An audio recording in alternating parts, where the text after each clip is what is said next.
Hi guys, thank you for coming today. It's always important that I keep on figuring out this process, this journey of project management and leadership. It is important to me, and each time you come here, I'm very excited. If you are a newcomer to this channel, thank you for coming. If you're a regular watch, I really appreciate you for sending in your comment and for sharing these videos. Today we want to get into something very important.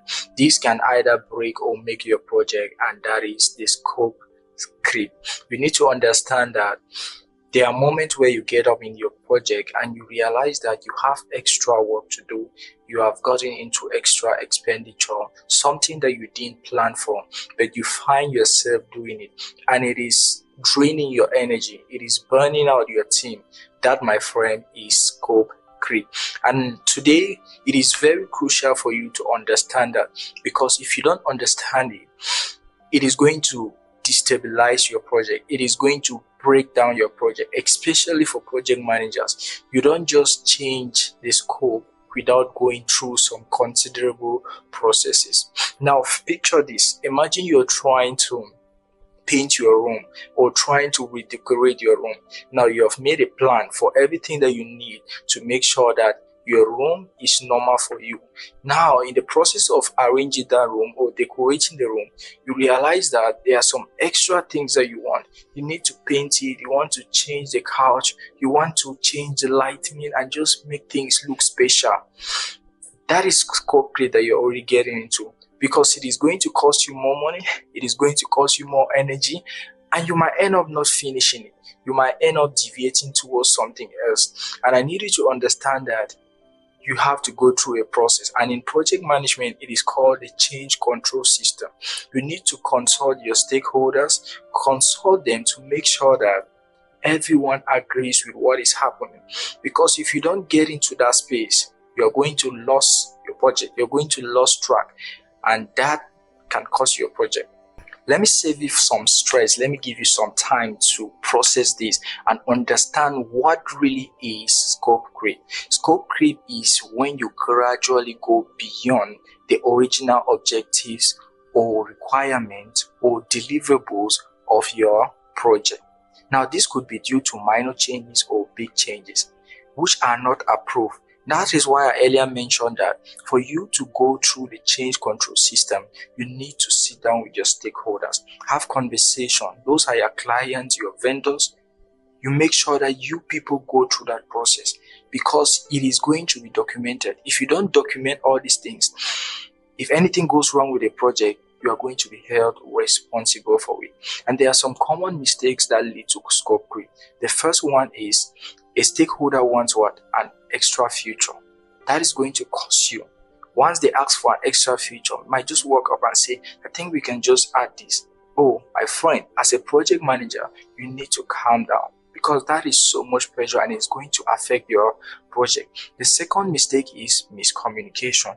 When you don't communicate effectively with your stakeholders, you are not going to have a proper scope. Your scope is going to deviate towards a different direction. That is why feedback is very important. You need to communicate effectively. The third reason is unmatched scope, right? Right off from the beginning, if you don't have a proper scope, you are going to mess up with your project. It is very important that you have a defined scope that has the project charter, it has the deliverables, it has everything that you need to go through from the beginning of your project right up to end. You need to envision this. It is very important. Let me give you a very good example. Imagine you're trying to build a website, right? That website requires that you come up with 5 pages. Now, the stakeholder comes up and say, please, could you add this feature? And you end up realizing that instead of 5 pages, you are already at 20 pages. That is going to affect your project, and that is already scope creep that you are dealing with, because it is not just going to cost you energy, it is going to lead to additional costs, time spent, and if you're working with a team, it is going to lead to burnout. Scope creep is a point where you can no longer control it. You have gradually moved toward to that point of excess requirement, right? You have gradually gone to the extension of the original plan.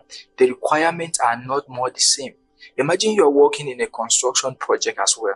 Now you gave 10 bags of cement as a requirement, and then they came with other features. Why don't we just make this room bigger? What happens? You need extra bags of cement, and if the workers are there, you need to pay them extra. If you need to carry water, every other thing that you need is beyond the original scope. So you need to make sure that you attain to your scope before you start getting engaged into your process. That is why I advise so many people to go to the project management life cycle, which has 5 stages. We have the initiation, we have the planning, we have the execution, we have the monitoring and control, then the closing phase. It is important because you understand where you have to match in with your scope. That is where you see the reality of what you have to achieve. You see the end goal. And if you need to understand what the project management life cycle looks like, I'm going to put the link in the description box so that you can check it out and understand how the project management life cycle functions. And the question that I usually get next is, how do I prevent myself from getting into scope creep? Yes, I'm going to give you a framework, and if you use that framework the right way, you're going to save yourself from stress. You're going to save your team from burnout, cost, extra energy spent, and so many things. It is very important that you protect your interest and the interest of that project. Now, here is the framework. The first thing that you need to do is prevent yourself from scope by defining a clear scope, right? You need to define the scope. What is it that is in this scope and what is it that is out of the scope? You need to see it at the beginning of your project. The next thing is define clear goals and deliverables. You need to see the goal. What is the goal? What are we trying to achieve? What are the deliverables that we need to deliver? The next thing is proper communication with your stakeholders. You need to communicate their expectation. What do they want from you so that you can document them? And the last thing, which is very important, is go through the change control system by approval. If they don't approve any changes, there is no way you should make any minor changes in your project, because if you do that as a project leader, as a project manager, it is going to affect your team. Now, how do you do this? You need to start your project with a project charter. It's very important that you have a project charter, because your project charter contains a lot of information. You can use a contract form. It is very important because the project sponsor has to sign it. And there is no way you're going to go through that change control system without getting their approval. How do you track the process? You use a tool. Trello is a recommended tool. Asana is there. Jira.com, Monday.com. It's very important that you use those tools. Once you have been able to implement this the right way, you are saving yourself from scope creep. And I need you to understand that scope creep is preventable. It is preventable if you communicate the right way, if you send feedback, and if you accept feedback, most importantly.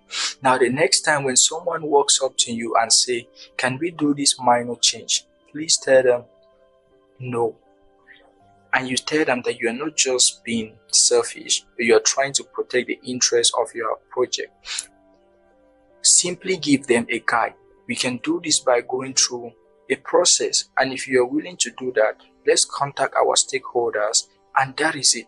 You are not saying no because you don't want to do it. You are saying no because you are protecting your project. So I need you to understand this, my friend.